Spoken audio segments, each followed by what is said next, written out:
Cross multiply చేయొద్దు.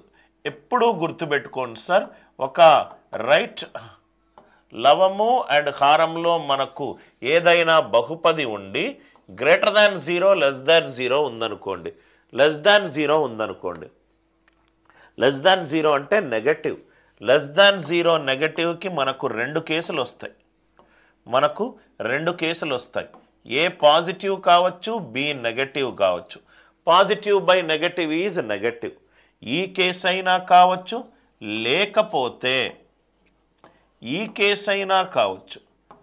ఏ less than 0, B greater than 0. Less than 0 అయితే negative, greater than 0 అయితే positive. Positive by negative negative కావచ్చు, negative by positive negative కావచ్చు. ఎప్పుడూ కూడా రైట్ ఒక ఏ లవము బి హారములో ఏవైనా బహుపదులుండి ఇనీక్వాలిటీ ఉందనుకోండి, రైట్ ఇనీక్వాలిటీ ఉందనుకోండి, డైరెక్ట్గా ఏ లెస్ దాన్ 0 అని మనం చెప్పలేము. డైరెక్ట్గా క్రాస్ మల్టిప్లై చేసి ఏ లెస్ దాన్ 0 అని మనము చెప్పలేము. A greater than 0, B less than 0. పైనది పాజిటివ్, కిందది నెగటివ్, పైనది నెగటివ్, కిందది పాజిటివ్ కావచ్చు. కానీ ఇక్కడ క్వశ్చన్లో మనకు కొన్ని కనబడుతున్నాయి. ఇక్కడ హారంలో ఏముంది sir? x² plus x plus 1. ఒక వర్గ బహుపది గ్రేటర్ దాన్ 0నా లెస్ దాన్ 0నా చెప్పడానికి మనకు కొన్ని కండిషన్లు ఉన్నాయి. ఇది చూడండి sir. ax² plus bx plus c ఒక వర్గ బహుపది ఎప్పుడు గ్రేటర్ దాన్ 0 అవుతుంది? A greater than 0, d less than 0. Right. A ఎంత సార్? x² ముందున్న గుణకము 1 గ్రేటర్ దాన్ 0. డి ఎంత sir? b² minus 4ac. b² minus 4 into 1 into 1. 1 minus 4 minus 3 less than 0. అరే ఇది ఏ గ్రేటర్ దాన్ 0 అయింది, డి లెస్ దాన్ 0 అయింది. A greater than 0, d less than 0. అలాంటప్పుడు ఈ వర్గ బహుపది గ్రేటర్ దాన్ 0 అవుతుంది. అర్థమైందా సార్? ఒక వర్గ బహుపదిని గ్రేటర్ దాన్ 0 లెస్ దాన్ 0గా ఎప్పుడు చెయ్యాలి? ఆ వర్గ బహుపది తీసుకుందాము. a1 greater than 0, d minus 3 less than 0. A greater than 0, d less than 0 ఉంటే ఈ వర్గ బహుపది గ్రేటర్ దాన్ 0 అయింది. ఎప్పుడైతే ఇది గ్రేటర్ దాన్ 0 అయిందో మనకు కిందది గ్రేటర్ దాన్ 0 వచ్చింది, బి గ్రేటర్ దాన్ 0 వచ్చింది. అంటే ఇది కండిషన్. తప్పనిసరిగా లవములో ఉన్నది లెస్ దాన్ 0 కావాలి. ఈ రెండు కండిషన్లో నాకు ఈ కండిషన్ సాటిస్ఫై అయింది. హారం అనేది గ్రేటర్ దాన్ 0 అని ఖచ్చితంగా తెలిసింది. కాబట్టి లవము ఏ లెస్ దాన్ 0 చెయ్యాలి. లవం అంటే x² minus 4x plus 3 less than 0.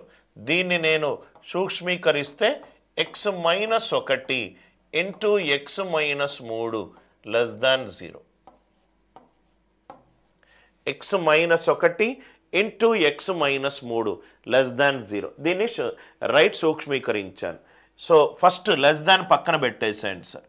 x equivalent to value కనుక్కోండి, x ఈక్వలెంట్ టు 3 వాల్యూ కనుక్కోండి. రైట్. ఇది 1, ఇది 3. 1కి లెఫ్ట్ సైడ్ ఉన్న 0 ఏమవుతుంది? 0 minus 1, 0 minus 3. Minus 1 into minus 3 3 less than 0నా? కాదు. Cross mark. ఇది క్రాస్ అవుతే ఇది టిక్, ఇది టిక్ అవుతే ఇది క్రాస్. సో ఇది టిక్ అయింది. టిక్ అయిందంటే 1 less than x less than 3. x 1కి ఎక్కువ, 3కి తక్కువ. ఆ వాల్యూల దగ్గర ఈ ఇనీక్వాలిటీ అనేది లెస్ దాన్ 0 అవుతుంది. ఈ ఇనీక్వాలిటీ అనేది లెస్ దాన్ 0 అవుతుంది. ఇక్కడ x minus 1, x minus 3. x బదులు 1 పెట్టుకున్నాను, x బదులు 3 పెట్టుకున్నాను. 1 కంటే తక్కువ 0 సబ్స్టిట్యూట్ చేస్తే 0 minus 1, 0 minus 3. Minus 1 into minus 3 3 అనేది లెస్ దాన్ 0నా? కాదు. ఇది క్రాసు, ఇది టిక్కు, ఇది క్రాస్, ఇది టిక్. కాబట్టి x lies from 1 to 3. x lies from 1 to 3. ఇంకోటి కూడా చూద్దాం సార్. ఈ కాన్సెప్ట్ చూడండి sir. x minus alpha into x minus beta less than 0 ఉంటే లెస్ దాన్ 0 వర్గ బహుపది కొంటే ఎక్స్ ఎప్పుడూ కూడా ఆల్ఫా బీటా మధ్యలో ఉంటుంది. ఆల్ఫా బీటా మధ్యలో ఉంటుంది. ఇది చాలా important point. X minus alpha into x minus beta less than 0 అవుతే ఎక్స్ ఎప్పుడూ కూడా ఆల్ఫా బీటా మధ్యలో ఉంటుంది. Alpha less than beta. ఇదందరికీ I hope the idea it is అందరికీ క్లియర్ అయింది కదా సార్? I hope it is clear. ఇంకో ఎగ్జాంపుల్ కూడా నేను ఇక్కడ చెప్తాను సో దట్ మీకు అర్థమవుతుంది. ఇట్లాంటి క్వశ్చన్స్ ఇచ్చినప్పుడు భయపడకండి sir. X square minus 5x plus 6 divided by x square plus 2x plus 4 less than 0. X ఏ వాల్యూల దగ్గర ఈ ఈక్వేషన్ సాటిస్ఫై అవుతుంది. ఎక్స్ ఏ వాల్యూల దగ్గర ఈ ఈక్వేషన్ సాటిస్ఫై అవుతుంది. X square minus 5x plus 6 by x square plus 2x plus 4. ఇట్లాంటి క్వశ్చన్లను ఎట్లా సాల్వ్ చేస్తామో కిందకి వెళ్ళండి. ఇది గ్రేటర్ దానా లెస్ దానా చూడండి. ఎక్స్ స్క్వేర్ ముందున్నది గుణకము 1, a equivalent to 1 greater than 0, a ఏమో greater than 0. Discriminant b square minus 4ac. Discriminant b square minus 4ac. B ఏమో 2 square, 2 square minus 4 into 1 into 4 4 minus 16 minus 12 minus 12. ఇది less than 0.